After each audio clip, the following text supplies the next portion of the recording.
All right. All right, Mr. Wilson. Yes. So today I'm presenting a PowerPoint to Mr. Poole's class on a bucket list and how it would. The class is death and dying, but the idea of a bucket list is to better your life so that when you die, you have no regrets.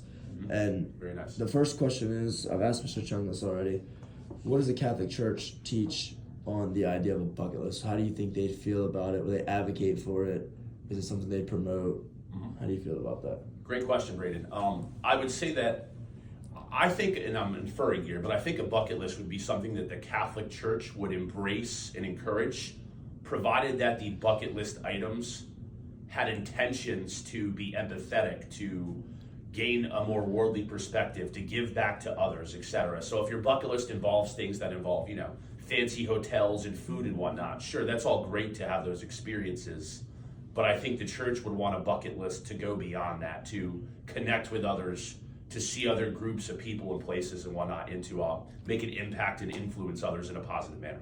Okay, so that leads me right to my second question, Yep. which is I believe Mr. Poole said something about society, Mm-hmm. and my first instinct was to go straight to social media because that's where the biggest impact probably is on the bucket list.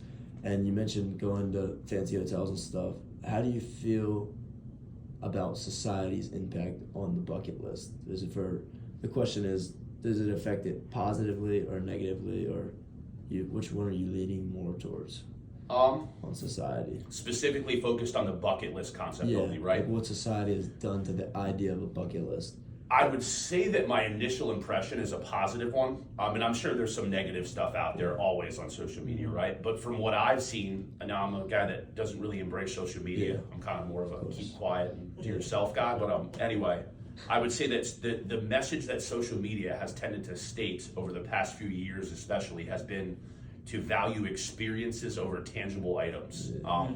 And so I think that kind of connects to the idea of a bucket list. Is it's telling people to embrace trips with others, opportunities, unique experiences that you have that are fleeting, but that you're going to remember for a long time, versus just spending your money on physical things that you want, like gadgets and cars and things of that nature. So I think social media has provided a largely positive lens through which the bucket list experience should be embraced by people. Of course. And then my final question is just the idea of visualizing goals, whether you write them on a board or you say them to yourself at night, whatever you do you agree or disagree that helps you to better achieve them? I think it certainly helps you.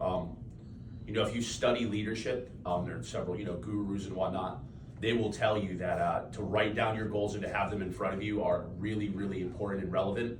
They serve as a constant reminder to kind of change your mindset and focus you on your goals on a regular basis. I think if you kind of combine what you asked about earlier, the religious aspect and having visible goals, you grow as a person overall, mind, body, and spirit. So I think that it's essential to write down goals, to monitor them, and then to also have long-term, large-scale dreams and goals, but also to have short-term action steps as goals to get you to where you want to be over the long term. Yep. So, thank you, Mr. Wilson. thank you very much. Appreciate it.